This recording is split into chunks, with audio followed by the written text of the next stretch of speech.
With all the chaos at the top of government, it becomes harder than ever to see an end to the cost of living crisis that has been the daily reality for many, many people in the country for far too long.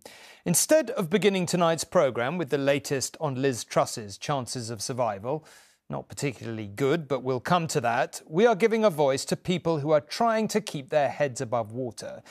It is a frankly desperate tale of ordinary people leading extraordinary lives in ways they can't possibly have imagined in one of the richest nations on earth. One, already in full-time work, can't cut back anymore. Another has no hot water to bath his cherished baby daughter and has to walk miles to do so at his mother-in-law's because he can't afford the bus fare. And yet another, a cleaner who leaves for work in the dark before dawn, cannot even afford to toast the bread she eats. To watch her crying in fear and desperation will be, for many, truly a moment of national humiliation. On dark, pre-dawn streets, illuminate the lights of those whose lives depend on hard work. How many days a week are you doing this? 5. 5 days a week? Yeah. It's early. Every time this time of morning? Early starts? Yeah, no, I've been here since about 4:20. Liz Wright is 65 years old. She has known tough times before. You always worked? Yeah, I need to bring money in. But nothing quite like this, where her bills are too big to bear, her wage as a cleaner barely buying the basics. Toilet rolls once a month. The next month it'll be the soap powder, and the next month it'll be the coffee, where once upon a time you just went out and bought. On good weeks, Liz gets the bus into work. On bad weeks, she has to walk, unable to afford the daily £4 fare. Today, she has the money, but the good weeks occur less often now. We meet Liz after her shift. The big worry, keeping her awake at night, is her new energy bill, which has just doubled. You go in your account and it's £253 the one of a month. Can you afford that? Where am I going? Well, I can't know. Are you worried about any of this? Yeah, really worried. Yeah. I don't want to burden my family. My daughter comes once a fortnight for something to eat, and she has to bring the food. What change have you already made to try and cut back? I've changed everything. I don't use my cooker very often. I don't have a toaster because I always use my so it's a luxury to have a piece of toast. Really? Really. Is it food banks next? Will I be able to keep the house?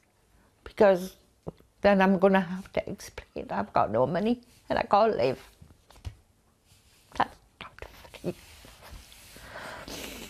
I'll give you a second. Thanks.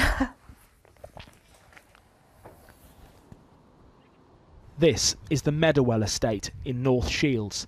We've spent time here meeting people who've lived here all their lives and some whose lives are just beginning. Fauna was born 8 weeks ago, cradled by doting dad Joseph, his first child. I know. He and his girlfriend knew money would be tight, but just as their daughter arrived, a chronic pain condition forced Joseph to give up his job. How tight has the money situation been for you guys?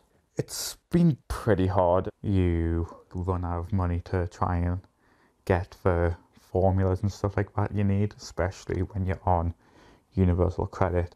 But that's not all. They moved into this flat 4 weeks ago to find the gas supply switched off. The previous tenant had stopped paying their bills.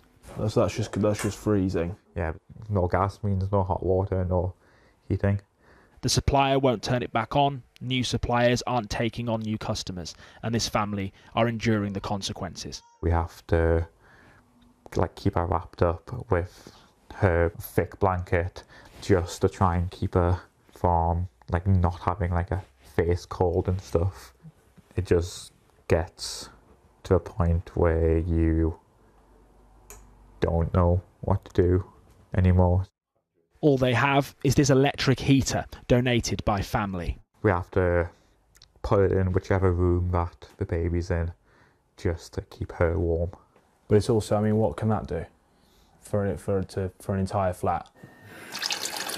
And then there's the lack of any hot water. Like ice cold. So what are you doing with the baby, to bathe the baby? And we have to go up to my partner's mum's. How far away is your mother-in-law's? Probably about, walk-wise, like 45 minutes to an hour. It's like £4.70 each, just to get the bus fare, which when you're on strict money, it's really hard, especially if you're doing it, if you have to constantly go up, just to, you know, be able to keep your daughter clean. Right. More children are growing up in poverty in the northeast than anywhere else in England. The current economic crisis threatens to make it worse, hitting families who usually manage. It's hard to overstate just how scared some people are right now. That fear of simply not knowing where the money's going to come from to pay for the bills, to pay for the food that they need. And I think it's also the fear that this could just be the start, that it could get much worse than this. I worry about energy prices, fuel prices, cost of living. It's just, I've never felt this anxious or this scared about the future ever. Lindsay works full-time. She has 2 children, a teenage boy and 4-year-old Jasmine. Oh wow, these are my gingerbread men. Did you bake these? They look amazing. Can I eat them? Yeah. Should I eat them? If you want. If I want. But it's just pretend. Lindsay has worked hard to provide, but she worries it could be taken away. They rent from a private landlord, but as mortgage rates rise, there may not be the money to meet it. I'm just waiting for that letter to come through the door to say, I'm sorry, Lindsay, we're going to have to increase your rent. And if that happens, then I just don't know. What else can I do that I'm not doing now? It's either I eat, my children eat, and we're cold, or we stay warm and have bumbling bellies. Like, I don't want to have to make that choice. It's scary. This is a proud community. Graft, grit, have got its people through hard times. But the fear here, perhaps, for some for the first time, is that it won't be enough. And Dan is here to talk about all that. Look, that was a very difficult watch. I think for many people watching this programme, you know, it'll perhaps be distressingly familiar for anyone for whom it isn't. It's just awful to watch people in that much pain and fear. They were some of the many voices you've been listening to. Paint a picture, if you will, of what you found. I don't think I can put it better than what Lindsay said at the end there, really, which I think sums up, and they all said it, Joseph said it, Liz said it, many people we met said it, which is, what more can I do? And I think that's the heart of this. We use the word fear in that. You talked about it at the start, we talked about it in the report. The fear comes from not knowing what more you can do to get through it.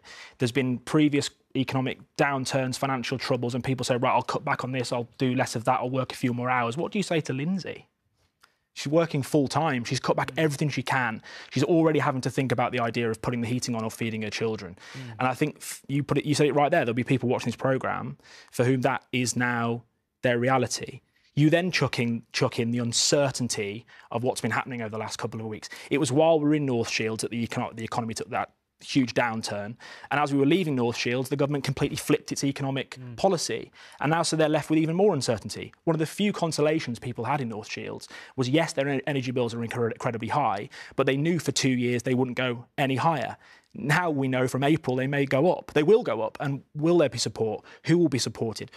Are benefits going to go up by inflation? What's going to happen with the pension triple lock? And it's not just fear here, it's a lack of hope. A hope that this is not going to go away and could, and it probably will, let's face it, get a lot worse.